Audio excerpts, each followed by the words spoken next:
Хэрхэн өсвөр насны хүүхэд амжилттай онлайн шоп болон e-commerce хийж нэмэлт орлоготой болох вэ? Энэ бичлэгний 2 дахь парт бичлэг маань ингээд эцэст нь 2 сарын дараа орж байна. Тэгэд энэ бичлэгтэр яг юу гарах юм бэ гэвэл ийм 4 бүлэгцэд байгаа. Нэгдүгürt нь аппод, тэгэд төлбөр тооцоох, хоёрдугаарт нь бараа сонгох, гуравдугаарт нь зарах арга, дөрөвдүгээрт нь хүргэлт шийдэх гэдэг. Ер нь бол онлайн шоп болон e-commerce-ийг шаардлагатай бүхий л зүйлийг би энэ бичлэгэн дээр 10 минутын дотор багтааж заагуулна. Тэгээд нэмэлтээр онлайн шоп болон e-commerce-ийн сургалт зардаг ах эгчнэр залуучуудаасаа уучлалт хүсье. Уучлаарай, би бүх зүйлийг энэ бичлэг дээр заагаад өгчлөө. За нэгдүгürt нь одоо Хятадаас бараа захиалгад шаардлагатай аппликейшнуудыг та нарт нэрлэж өгье. За хамгийн сайн мэддэг та нарынхаар Taobao бас Pindo. За нэмэлтээр Devo гэдэг ийм 3 аппликейшн ер нь чамд хангалттай. Тэгээд илүү дутуу яасан аппликейшн ерөөсөө ямар ч хэрэг байхгүй. Зөв энэ 3 дээр л аккаунтаа нээчих. Тэгээд ямар ч асуудал байхгүй. Чи хүссэн бараагаа, хүссэн оригинал байна уу, хөлөх байна уу, хямдхан байна уу, үнэтэй байна уу бараагаа захиалж чаднаа. Тийм л тэр илүү дутуу аппликейшн хийж байгаа хүмүүс зүгээр бүгдийг нь. Тэгээд энэ 3 аппликейшнийг л сайн хэрэглээд сурч. За нэгдүгürt нь Taobao аппликейшны онцлог нь юу вэ гэвэл бүх зүйл байдаг гоё комплекс зүйл. Одоо цогц. Одоо оригинал нь байна уу, оригинал нь байна, хямдхан нь байна уу, хямдхан нь байна, чанар муутай байна уу, чанартай байна уу те бүх зүйл тэн дээр байгаа. Тэгэхээр одоо Taobao одоо бүх хүн мэдхээс өөр аргагүй бас нэмэлтээр одоо language дээр нь англи нэмэгдсэн болохоор та нар одоо анх шатны англитай бол тэрнээс одоо хангалттай сайн ойлгоод бараагаа захиалаа те барааныхаа доор бичсэн комментуудыг уншаад захиалгаа хийх одоо боломжтой болж байна. За хоёрдугаарт нь Pindo. Энийний одоо онцлог нь юу вэ гэвэл Taobao-гоос арай хямдхан байдаг бараанууд нь арай хямдханыг 10-20 юунаар хямдхан байдаг. Мэдээж оригинал бараа байгаа. Гэхдээ хятадууд өөрсдөө юу гэж ярьдаг вэ гэвэл Pindo Taobao-гоос арай илүү чанар муутай гэж ярьдаг. Харин миний туршлага дээр үндэслэвэл хувцсал Pindo-гоос захиал үнэхээр муу ирдэг. Ихэнх хувцс нь. Гэтэ бүгдээрээ бол биш шүү дээ мэдээж. Ихэнх хувцс нь ер нь л муу ирдэг. Ер нь бол доор комментиг харсан гэсэн яасан гэсэн те тэгс захиалсан нь бол хэрвээ чи хувцсны e-commerce онлайн шоп хийх гэж байгаа бол Taobao дээр захиалаарай гэж зөвлөё. За 3 дугаарт нь Devo. Тэгээд англи дээр бол Poison гэж байдаг. Хятад хэл дээр бол Devo гэд байд юм байлээ. Тэн дээр ер нь бол ихэвчлэн оригинал пүүзийг хүмүүс захиалж авдаг. Одоо оригиналын Jordan одоо тэгээд Sionix тэдгээр одоо ихэнх хүмүүсийн мэддэг тийм оригинал пүүгзнүүд яг чанарын шаардлага хангасан байдлаар ирдэг. Тэгээд Devo, Poison, Taobao, Pindo.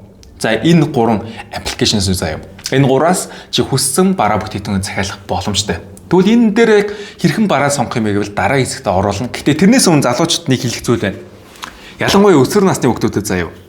Надаас аюул олон хүүхдүүд ингэж асууж байна. Ахаа яаж өсвөр насны хүүхэд сарын цэвэр шиг 10 сая төгрөгийг хийх вэ гэж. Тэг би асууж явах тэр хүүхдээс за чи ихлээд чамд хаан банкны ч нөө голомт банкны ч нэ аккаунт байгаа вэ чамд мөнгө хүлээж авах байхгүй. Чамд гадаад тасарт байгаа тэгээ чи Alipay нээс нүгэл байхгүй. Alipay нэгээгүй. Тэг чи тэгвэл Taobao-гоос бараа захиалж чаддсан юм уу? Хэр бас чадахгүй яа захиалдээ та заагаад үг гэдэг. Тэгээд чи тэгвэл намайг дагд юм өгт намайг дагдаг. Гү юу яриад тэгж яг юу өсөд яг яах гээд байгаа юм те. Тэр хүүхдүүд залуучууд үзчихвэл би тэрийг альтын телеграм дээр оруулсан байгаа хэрхэн Taobao, Devo, Pindo дээр одоо бараа захиалах юм, буруу бараа ирвэл хэрхэн буцаах юм, каргогоо яаж холбох юм тэдгээр элементарны зүйлийг би альтын өөрийнхөө батгслөөр ингээд телеграм чаналдаа оруулсан байхгүй юу? Тэгэхээр тэр телеграм чаналыг бас линкийг би description-д үлдээчи тэр телеграм чанал руу join хийгээл тэр хичээлүүдийг бүгдийг үз. Манайхан бас жоохон залхуу байгаад шүү. Тэ YouTube дээр би үнгүү оруулчихсан. Telegram дээр үнгүү оруулчихсан. Тийм байхад яг надаас яг юу хүсэж байгаа юм те. Тэгээд тэгснээр намайг follow хийгээгүй те. Намайг дагдгүй гэж надаас чи яг юу хүсэж байгаа юм. Тэг иймэрхүү жоохон үл ойлголцоодаас манайхан дунд байна шүү. Тэ би нэг амар заах албатай юм шиг тийм жоохон харилцааны соёлгүй бас чатууд айгүй хэрч энэ ингэчлээ. Энийг яах юм? Тэ жоохон манайхан соёлтой байж сураарай те. Хүнээс асууж байвал эхлээд хүнтэй мэд те Монгол хүн байна да. Хүнтэй ихлээр мэд. За тэгээ өөрийнхөө тайлбарыг зөв монголоор кириллээр бичээд явуул. Тэгэхгүй бол ингээд юу мэддэхгүй баахан үсгнүүдийн цуглуулга англиар галилаа бичдэг. Тэргээ зөв бичиж чадахгүй манайхаа эхлээд зөв бичиж сур, ойлгомжтой бичиж сураа. Хэрвээ бас мэдхгүй би өмнөх хичээл дээр хэрхэн зөв ярих уу, хэрхэн зөв бичих үү те тэр хичээлүүдийг оруулчихсан байгаа шүү. За тэгээд байн асуугаадсан тэрхэн Taobao дээр бараа захиалга гэдэг хичээлийг чинь би энэ description хэсэгт линкээр оруулсан байгаа. Тийшээ ороод дагаад хийгээрэй. Маш ойлгомжтой заачсан байгаа. За мөн бас нэг зүйл одоо би хэлсэн шүү дээ. Амар delusional буюу амар хуурмаг байгаад энэ манай залуучууд яаж 10 саяын цэвэр ашиг хийх вэ? Чи хэдэн 15 таа. Тэр нэг манайхан нэг сошиал медиагаар хитрхээ бас нэг тийм төгс зүйл хүлээгээд шүү заяа. Ингээл сошиал медиагаар гадаалж чинь монголч хүүхдүүд ингээл ярьж байгаа шүү дээ. Би одоо цэвэр ашиг гэнэ эсвэл орлого сарын 32 саяг болдог, хэдийн саяг болдог, 100 хэдэн саяг болдог, тэр бумыг болдог тий. Тэгэд ярьж гин. Гэтэ тэр хүүхдүүд яг үнэхээр яг юу хийдгийг яг яаж болтын тий сайн судлаарай үнэхээр бодит юм уу тий. Тэр хүүхдэд одоо тийм боломж нь байж магадгүй л дээ тий. Үнэхээр бодит байж магадгүй. Гэхдээ чи ингээд дараалтаа явах хэрэгтэй тий ойлгороо 10 сая их боломжтой гэвэл боломжтой гівчиг ихэнх хүүхдүүдэд ямар асуудал байна гэхээр ерөөсөө YouTube дээр үнэгүй байгаа, Telegram дээр үнэгүй байгаа, миний channel руу ерөөсөө орж харахгүй байх, үзэхгүй байх тэгснээ ерөөсөө ингээл зүгээр шууд асуугаал би одоо тэр хүүхдээ өдөржин шөнжин чатлаад тэгжих надаа яалчгүй цаг цав байхгүй тэгэхээр та нартай зориулаад хийгээд өгсөн бичлэгүүдээ сайн үзээрэй гэж хэлье. Яагаад ингэж би амар ноцтой хэлээд байна вэ гэвэл айгүй олон хүүхдүүд гэж бичсэн ахгүй над руу одоо эхний D17-гийн бичлэг орсноос хойш тийм байна. Тэгэд нөгөө delusional гэж хэлсэн сая тэгсэн чинь бас залуучуудын өөрсдөр ямар асуудал байна вэ гэхлээр тэр хүүхдүүдэд банкны аккаунт байхгүй заа. Данс байхгүй. Алиби байхгүй. Сая өмнө хэлсэн шүү дээ. Тийм байж чи яг яаж 10 сая хийх гээд байгаа юм? Чи яад чамд 10 сая хийлээ гэхэд чи яг чиний чамд данс хэрэгтэйс мөнгө буцааж авах хэрэгтэй өстэй. Тийм данс байхгүй ээжэж амар ингээд хуурмаг сэтгэхэд чи хизээж 1 2 3 сарын дотор 10 сая цэвэр ашиг хийнэ гэж байхгүй. 10 саяын цэвэр ашиг хийнэ гэдэг хэр хэцүүг манайхан ойлгож байна те. Хэрвээ яг ийм жижигхэн e-commerce-тэй онлайн шопинг бараа хийж ивэл зарж ивэл доороо чи одоо 2 дахин нугал зарлаа гэж бодоход одоо чи 20,000 бараагаас 20,000 одоо 20,000 бараанаас 10,000 ашиг хийнэ шүү дээ. 10,000-ыг одоо хідээр үржил 10 сая гартын те. Тэрийг сайн бодоорой чи хэдэн бараа зарж 10 саяын цэвэр ашиг хийх үү? Тэгэхгүй бол амар delusional байгаад байхгүй. Онлайн шопор чи 100 барааны захиал авах уу? Эсвэл 1000 барааны захиал авч чадах уу? Айгүй хэцүү. Яг л чанд бэлэн бараа байхгүй. Альдын чиний зарах гэдэг зүйлийг хүмүүс бэлнээр оруулаад ирчихсэн байхад чи бэлнээр оруулж ирээг бол айгүй асуудалтай одоо болоод байна гэсэн үг. Тэгэхээр ямар ч эхлэлийн мөнгө байхгүй, тэгээ банк байхгүй, төлбөр тооцоо байхгүй, аппликейшн яаж нэхэ мэдэхгүй ийм байгаа бол миний өмнөх YouTube бичлэгүүдийг үз. Бас Telegram дээр доор байгаа description-д линкээр нь ороод үзье. Би ингээд яагаад энийг дахин яриад нэл би үнэхээр энэ дэр стресс ахгүй. Манай залуучууд би бас өмнө дээр бас өмнө стресстэй байсан. Яг гэвэл би яагаад одоо энэ үеийн хүүхдүүд манай үеийн хүүхдүүд ингээ амар их хөнгө болоод байна 20 сая 30 сая тийм их хөнгө болоод байна. Би яагаад тэгж чадахгүй байна, ингэхгүй байна, тийхгүй байна гэсэн чинь ихэнх залуучууд нь зүгээр л хэлбэр байсан. Зур дансаар нь орж гардаг мөнгө нь тийм байсан. Одоо хэдэн залуучуудаас уулзаад үзсэн чинь тэлэр манайхаа яг үзэж байгаа зүйлээ шүүж тунгааж бодоорой. Цэвэр ашиг 10 сая төгрөг хэрэг мөнгөө, цэвэр ашиг 5 сая хэрэг мөнгөө хэрэг хичээл зүтгэл гаргаж иж болох уу? Чамд хэдэн жилийн мэддэг хэрэгтэй Чаас тэр зүйлдээ хэр их мөнгө зарцуулсан чи мэдхийг хүссэн зүйлдээ хэр их мөнгө зарцуулсан 10 саяг олохын тулд чи дорож 1 саяын төгрөгийг зарцуулсан байх хэрэгтэй байхгүй юу? Тийм байхад тэгэл эсвэл нэг цаг эсвэл 100 цаг тэрийг зарцуулсан байх шаардлагатай байдгийг шүү. Тэн дээр бол би нэг маш ноцтой хэлээ. Тэгэхгүй бол их залуучууд энэ бичлэгийг үзчихэд одоо ингээд тэгдэг эхний сард 10 сая ашиг худлаа. 1 сая ашиг ивэл маш сайн. Ингэж явна шүү. Ингээд доороос тэгш яв шууд дээш ингээд явчихдаг гэдэг үлгэрийн талаа байхгүй тийж хэлж байгаа хүн бол чиний мөнгийг аваад чамаас авсан мөнгөөрөө тэр хүн одоо 10 сая 20 сая тэр мөнгөө одоо бүрдгүүлдэг л гэсэн үг. Тэр үнийг яг юу үйдгийг тэрнээс шалгаж хар. За хоёрдугаарт нь бараа сонгох гэдэг. Тэгвэл яг ямар бараа сонгол зүгээр юм бэ бат өсөө юу заруул илүү сайн ашигтай байх юм бэ гэвэл одоо юм загасны шишээ гэхгүй. Одоо бүгд загас барих гэж байгаа төсөөлөе заяа. За би одоо загасч юм байна. Гэтэ би загасч юм гэтэ би шоколадын дуртай бай. Заяа. Би шоколадын дуртай бай гэж одоо. Гэтэ би загас барихтаа ингээд дигэндээ шоколад хийгээд шидий гол руу. Загас баригдах уу? Загас шоколадын дуртай юу? Гэтэ би дуртай. Яг ийм ч яахгүй. Загас юун дуртай юм? Одоо нөгөө үт чийг улаан хийгээд ингээд барингууд загас баригдсан шүү дээ. Яг тийм байхгүй. Үйлчлэгч чинь загас гэсэн үг чи загас чинь гэсэн үг. Чи юу зармаар байгаа нэг чухал биш байхгүй юу? Үнэн дээ. Хүн юу амааргаа, мас юу амааргаа, хэрэглэгч чинь яг юу хэрэгтэй байгаа. Энэ нь хамгийн чухал шүү. Тэгэхгүй бол хүүхдүүд би юу зармаар байна? Би юу мэддэг лээ. Яг тэр чухал та. Гэхдээ л чиний юу зармаар байгаа чинь тэр хүмүүс нэг чухал биш. Харин тэр хүмүүсийн амаар байгаа зүйл л өөрт нь чухалхгүй юу? Тийм л дэрэг сайн судалгаа Facebook руу ороод тэр бараагаа зарах юугаа хай одоо нэг өндөр болоод боловч тэгээ одоо хувцс мовцтэй old money style хувцс хэрэг зарагдж гин хэрэг захиалгууд орж ирж гин тэр өрсөлдөгчүүд чинь онлайн шоп маягаар зараад нөө эсвэл e-commerce маягаар зараад байна. Тэндээсээ хэдэн үе ашиг хийж гин те амархан штэ тэдгээр нь харахад зургийг Tabo Pindoor руу орууллаа. Ийм хэмжээний ашиг хийж байгаа юм байна те.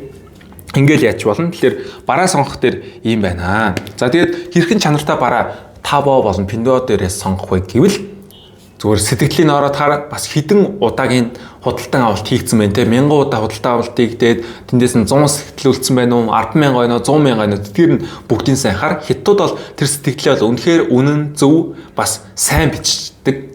Тэгэхээр тэрийг нь бол хараад захиалгахд бол ямар ч асуудал байхгүй. Тэгмүн нэг зүйл байгаа. Чи хятадаар чатлж болно тэр одоо авахчгаа дэлгүүртэйгээ.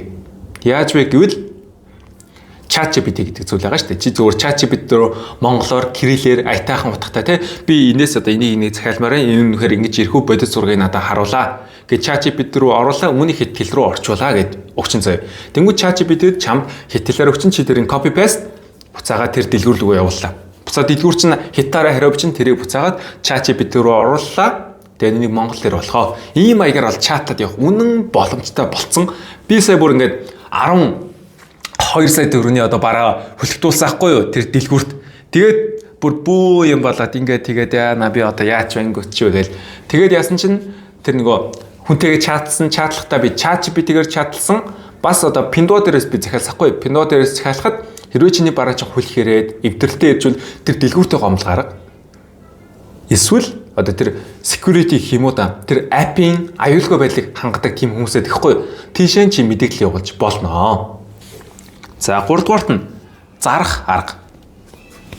Одоо бүгдээрээ бараагаа авчирчлаа тий дайчгүй хідэн чанартай бараа бэлнээр авчирчлаа эсвэл онлайн байдлаар зургийг нь оруулчлаа тэгээ сонгоод тэгвэл зарах арга барил нэмдэж хоёрхан байгаа. За Facebook тэгээд Instagram. Ер нь бол залуучууд дээр юм зарч бол Instagram нь зүгээр нийт масс зарч бол Facebook зүгээр шүү. Тэгээд Instagram дээр болон Facebook дээр органик хандлтаа авах боломжтой юу? Боломжтой. Тэгээ хил хэдэн бас арга хэлж өгье л да танаар. Үндэ одоо хувцсны ихэнх хүмүүс одоо онлайн шоп e-commerce хийхгүй. Тэнгүүд чи TikTok-оос зүгээр тийм гоё тренд хувцс өмсч байгаа царайлаг октоо залуучуудын бичлэгийг татаж аваад дээр нь зүгээр монголоор гарчиг тавиал зүгээр тавьчихсан юм. Тэгэхэд бол асуудал байхгүй. Амар амархан хандлт ч өсч чинь, амар амархан фолловер ч өсч чинь. Тэр бол нэг асуудал байхгүй гэсэн тиймэрхүү зүйл дээр бол. Тэг мэдээж одоо контент заавал өөрхийн царайг өндөө оруулах албагүй байхгүй. Чи зүгээр CapCut дээр өөрхөн voice-ыг оруулаад те. За ийм бараа энэ ингэсэн тэгсэн энэ нь ийм чанартай, энэ тийм те. Тэрүүгээрээ тэгж хэлээл болоо. Нэг амар юмыг бити хүн дээр хүлээж аваараа. Би эдгээр зүйлсээр бол нилийн хурдан яриад байгаа. Тэгээ дараа нь эдгээр зүйлсийг задлж яриулмаар байвал доор part 3 гэж бичээрэй манайхаа комментоор эдгээр зүйлсийг задлж яриулах. Тэгэхгүй бол задлахгүй бол гэхдээ задлуул энэ бүр амар урт. Миний сургалт дээрээ заадаг юм шиг бүр амар урт олон заяа. Би нэг гэтээ задлаад ярьж болно. Гэтээ та нар мэдээж subscribe дараад бас лайк дараарай. Тэгээ part 3 хийхийг хүсч ивэл ч дээ. Энэ бичлэг бас 1000 лайк хүрвэл би part 3-ыг бүр энийг бүр ингээд задлаад тайлбарлаад саний бараа сонгох, бараа зарах те тэдгээр зүйлсийг нь бас тайлбарлаад өгнө шүү. Тэгэхээр лайк дарчих чамаас юу ч унахгүй би чам дараа илүү одоо үнцэнтэй мэдээлэл хүрэхэд одоо уран зориг надад хэрэгтэй байдаг. Тэгэхгүй бол би ингээ шантраад алга болцдог талтай. За тэр зарах аргатай нэг нь органикаар, хоёрт нь boost. Boost дээр бол Instagram дээр boost гэдэг бол ямар ч шаардлага байхгүй. Зүгээр Facebook руу ороод залуу хүмүүс зарч бол залуу хүмүүсийн насны ангиллыг сонгочих, сегментийг сонгочих, локейшнийг сонгочих. Тэгэл ер нь бол зарахад асуудалгүй. Хөгшин хүмүүс байна уу, тэ 35 нэмэх байна уу. Тэдгээр зүйлс нь бол boost-ийн тохиргон дээр зүгээр оруулаад ер нь бол зарчиж болно гэсэн. Гэхдээ чи маш хурдан заръя гэж бодчихвэл зүгээр л boost хий. Маш хурдан зүгээр л нэг $20-оор өдөрт нэг $5 зарцуулахаар тийм хэмжээний boost хийчих. Тэгээ тэрнээс нь чи boost юм бол хамаагүй үр дүнтэй хурдан гаргаад авчин дараа дараагийн бараагаа хурдан эргэлдүүлэхийг хүсвэл boost хийгээрэй. Ихэнх залуучуудаас хитрхи их органик дээр ингээд төвлөрөд нүдэд идэг. Яг органик дээр хандлт авахгүй 100 хандлт аваад энэ 200 хандлт аваад яах вэ бараа зарахгүй ингээд идэг. Тэрний оронд зүгээр л нэг $20 тэгээ 60,000 төгрөгөө олоод boost хийчихээ. Тэр нь бол чи барааныгаа эргэлдээ чи хурцгачиж айгу хурдан бараа дараагийн бараа авчираад зараад авах хэрэгтэй байхгүй юу? За дөрөвдүгürt нь хүргэлж шийдэх гээд гэтээ би энийг ингээ ярихаас өмнө бодсон заяа. Энэ компани би баг маркетингийг хийгээд байгаа маа хайшин тий. Энэ Papa Logistics гэдэг энэ компани харж ивэл бас над руу холбогдож болно шүү. За тэгээд Би энэ Papa Logistic гэдэг энийгээр одоо хүргэлтээ одоогор шийдэж байгаа. Энэ аппликейшн айгүй зүгээр санагц. Энэ ихтэй манайх ерөөсөө реклам биш шүү. Үнэхээр би энэ Papa дээр шийдээд байгаа байхгүй бас их одоо онлайн шоп e-commerce гэдэг залуучууд энийг ашиглаад байгаа юм байлээ. Papa Logistic business илүү business Papa Logistic ч илүү те Play Store, App Store дээр чинь байж таараа. Тэгээ би 99,000 жилийн эрхийг авсан. Тэгээ нэг хүргэлтээ 6,000-аас 8,000 төгрөгөөр хүргүүлж байгаа. Тэгээ тэнгуүч айгуу дайггүй заяа. Би одоо нэг бараан дээр одоо 2 дахин ашиг хийсэн байхад тэндээ нэг 6,000, 8,000 төгрөг гаргаад өчнө айгуу асуудалгүй. Тэгэд миний байнга газараас ирээ авчдаг болохоор энэ айгуу амар. Манай ингээд ажил дээр бараанууд маань ингээд овоолаастаа байж гин тэрийгээ зөвхөн папад өглөө. Тэгэл тэр хүн одоо хүргэлтийн хүмүүсийг нийлүүлсэн л тийм цогц одоо програм, аппликейшн юм бэлээ. UBCAP шиг гэдэг UBCAP-аас арай өөр юм бэлээ. За ер нь бол иймэрхүү зүйлс ярьлаа. Харж байна. За аппликейшнд ямар аппликейшн хэрэгтэй бэ гэвэл за Tabo, Pinduoduo, Daewoo. За тэгээд Alipay байвал аягүй сайн шүү. Төлбөр тооцоон дээр банкны карта холбож олон гэхдээ Alipay холбочвол хамаагүй илүү үр дүнтэй шүү. Бас аягүй хямдхан тусна. Хоёрдугаарт нь бараа сонгох тэр чиний юу зарах чинь чухал биш. Тэр хүний яг юу амаар байгаа те. Тэрийг сайн Facebook-оос ороод судал чи яг юу зармаар байгаа тэрийг зөвхөн Facebook-оос хай. Тэ одоо өндөр болгодог боловч гэвэл зүгээр л ороод хайчих. Тэр бараа хідэн борлуулалттай, хідэн комменттэй, хідэн лайктай тэ тэрнээс хідэн хүн утасны дугаараа үлдээсмэ тэрнээс ер нь чи хэрэг борлуулалт гарсан. Энэ одоо saturated буюу одоо хандсан бараа бүтээгдэхүүн юм уу эсвэл шинээр орж ирж байгаа юм. Тэрийг одоо хангалттай дүгнээд харчих боломжтой. За 3 дугаарт нь зарах арга. За энэ дээр 1-р нь чи органикаараа зарж болно. 2-дугаарт нь чи Facebook дээр boost хийгээд зарж болно. Гэтэ энэ бол хурдхан бараагаа иргэдүүлэх гэж бодож ивэл boost хийх нь бол хамаагүй үр дүнтэй. За 4-дугаарт нь хүргэлж идэх энэ бол бүр хамгийн том асуудал ахгүй чи одоо энд тэ хотын төвд байж байгаа чи яарамглуу, таван шаарлуу, тэ офицерлуу хүргэн гэдэг амар төвхтэй бүр хамаг амьдралын чинь цагийн үр чинь тэрний оронд чи эдгээр зүйлээ илүү сураал тэ миний бичлэгийг илүү сайн үзэл, subscribe дараал, лайка дараал тэ маркетингаа сайн хийгээл, рил хийгээл байжсэн юм хамаагүй үр дүнтэй байхгүй тэр 6,000 төгрөг чамд нэг ашиг биш зүгээр л зарлага гэж ойлгочих. За нэг ийм 4 одоо хамгийн том асуудал тулгардаг зүйлсийг орууллаа. Тэгээд part 3 хийх хүсвэл комментор part 3 гэж бичээрэй. Тэгээд бас 1000 лайк хүрвэл бас part 3-ыг бүр эдгээр илүү бүр дэлгэрэнгүй байдлаар би com дээрээ суужгаад тэгээд бүр Tabo сайт руу оржгаад зааж өгнө шүү. Тэгээд заавал subscribe дараарай. Тэгээд энэ төрлийн ер нь бол би контентоор дагнаад залуучуудаа үн цэн өгөх зорилгоор ер нь энэ төрлийн контент хийсээр байгаа. Тэгээд өнөөдөр day 19 үргэлжилж байгаа шүү. За тэгээд дараагийн бичлэгээр уулзъя.